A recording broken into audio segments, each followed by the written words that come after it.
Hello दोस्तों, मैं अभिषेक मिश्रा एक बार फिर से आपका स्वागत करता हूं आपके अपने चैनल सेरेंडिपिटी बॉयज़ में। आज बात करने आ रहे हैं साल 2007 में रिलीज़ हुई Hollywood film clash of Titans की, जिसमें काम किया है सैम वर्थिंगटन, जेमा आर्टर्टन, लियाम नीसन और राफ ने।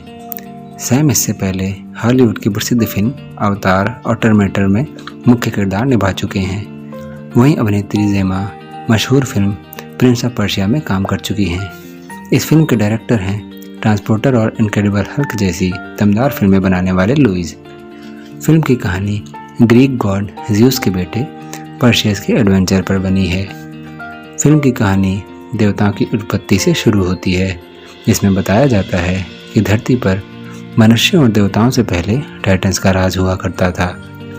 उनसे बगावत की उनके 3 बेटों ज़्यूस, हेडीज और पोसाइडन ने, और अपने पिता को हराने के लिए हेडीज ने एक खूंखार दरिंदा क्रैकन बनाया।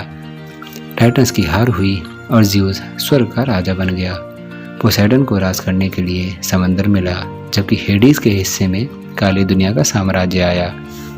ज़्यूस ने इंसान की रचना की और इंसानों की प्रार्थनाओं ने देवताओं को अमर बना दिया। लेकिन समय बदलने के साथ साथ इंसान विकसित होते गए और उन्होंने देवताओं की प्रार्थना करने के बजाय उनको चुनौती देना आरंभ कर दिया।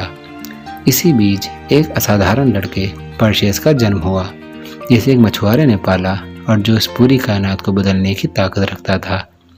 12 साल बाद समंदर की भीषण हवाएं चल रही हैं और एक मछुआरा देवताओं से खासा नाराज है, क्योंकि उसके जाल में एक भी मछली नहीं फंस रही है। वो इसका जिम्मेदार देवताओं को ठहराता है और पर्शियस को बताता है कि वो उसको ऐसे ही एक तूफान के बीच मिला था।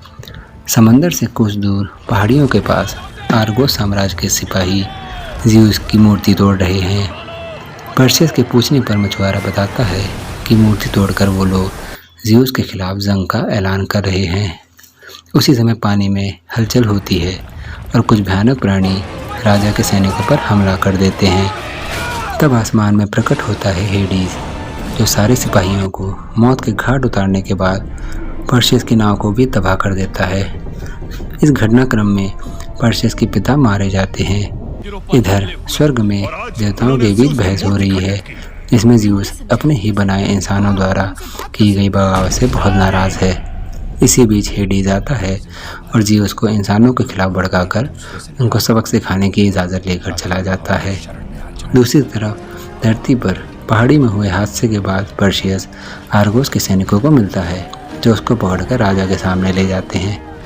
दरबार में राजा केफियस देवताओं से युद्ध में लौटे अपने सैनिकों का हौसला बढ़ाता है और उसकी रानी को लगता है कि इस बगावत से देवता इंसानों के आगे झुकने लगेंगे। दरबार में हेडीज प्रकट होता है और रानी को वृद्ध बनाकर वो लोगों को चेतावनी देता है कि अगर उन्होंने देवताओं से तुलना करने वाले राजा की बेटी की बलि नहीं दी तो इस राज्य और इसके लोगों का नामो निशान मिट जाएगा और वो अपने बनाए खूंखार दरिंदे क्रैकन को आज़ाद कर देगा। स्वर्ग में हेडीज से ज़्यूस को अपने बेटे पर्शियस की खबर मिलती है और उधर पर्शियस के बारे में पता चलने पर कि वो ज़्यूस का बेटा है, राजा के सिपाही उससे पूछताछ करते हैं। राजा केफियस उससे राज्य और अपनी बेटी को बचाने की गुहार लगाता है, लेकिन पर्शियस ये बोलकर मना कर देता है कि उसका पिता एक मछुआरा था और वो देवताओं से नफरत करता है। कारागार में बंद निराश पर्शियस को आयो मिलती है और वो उसको उसके जन्म की कहानी सुनाती है। वो बताती है कि इंसान देवताओं के लिए हमेशा खिलौनों की तरह रहा है और देवताओं के जुल्म को रोकने के लिए इस बगावत की शुरुआत राजा क्रिशियस ने की थी, जिसने बहादुरी दिखाते हुए देवताओं के ओलंपस पर्वत को घेर लिया और घुटने टेकने पर मजबूर कर दिया। उसकी लड़ाई से बौखलाए ज़्यूस ने उसको सबक सिखाने के लिए उसका रूप धर लिया और उसकी रानी के पास पहुंच गया। इसी बीच राजा क्रिशियस अपनी रानी को ज़्यूस के साथ देख लेता है और गुस्से में भरकर रानी और उससे पैदा होने वाले बच्चे के कत्ल का हुक्म दे देता है। रानी और उसके बच्चे को समंदर में फेंक दिया गया, लेकिन वो बच्चा बच गया और वही आगे चलकर पर्शियस बना। वो पर्शियस जिसका जन्म देवताओं के जुल्म के खात्मे के लिए हुआ है, वही उनकी आखिरी उम्मीद है और इंसानों को ज़्यूस और क्रैकन के कहर से बचा सकता है। वो बताती है अगर पर्सियस ने क्रैकन को मार दिया तो अंधेरे का देवता हेडीज इतना कमज़ोर हो जाएगा कि पर्सियस उससे अपने पिता की मौत का बदला ले पाएगा। तब उसकी बातें सुनकर और अपने पिता की मौत का बदला लेने पर्सियस सैनिकों की एक छोटी टुकड़ी के साथ स्टिगन की डायनो की तलाश में निकल पड़ता है, जो क्रैकन को मारने का राज बता सकती हैं। दूसरी तरफ नरक में हेडीज अपने गुलाम से बात करता है और उसको देवपुत्र पर्सियस के बारे में बताता है। ये गुलाम असल में क्रीशियस है, जो ज़्यूस से लड़ाई के बाद हेडीज से मिल गया था और अब कैलिबस बन चुका है। पर्सियस के बारे में जानकर कैलिबस नफरत से भर उठता है और हेडीज से असीम शक्तियाँ पाकर उसको मारने निकल पड़ता है। इधर डायनो की खोज में निकल रहे पर्सियस को जंगल में देवताओं की दिव्य तलवार मिलती है, जो उसके पिता ज़्यूस उसके लिए छोड़ देते हैं, लेकिन वो ये कहकर मना कर देता है कि वो अपने पिता की कोई भी शक्ति का इस्तेमाल नहीं करेगा और एक आम इंसान की तरह लड़ेगा। आगे बढ़ने पर आयो पर्सियस को उसके दिव्य घोड़े प्रेगासस से मिलवाती है, जो आगे चलकर उसकी मदद करेगा। इसी बीच जंगल में कैलिबस का आगमन होता है और पर्सियस की तलाश में आया कैलिबस काफ़ी सैनिकों को मार देता है। पर्सियस और कैलिबस के बीच भयंकर लड़ाई होती है, इसमें पर्सियस घायल हो जाता है, लेकिन आखिर में सैनिकों की एकजुटता के आगे हार कर कैलिबस भाग जाता है। उसका पीछा करते घायल पर्सियस और उसके साथी सैनिक उसके बनाए जाल में फंस जाते हैं और चारों तरफ से विशालकाय बिच्छू उन पर हमला कर देते हैं। बिच्छुओं का डटकर मुकाबला करते उनका सामना होता है जिन टोली और उनके सरदार से, जो बिच्छुओं का हमला रोक देता है और घायल पर्सियस को अपने जादू से सही कर देता है।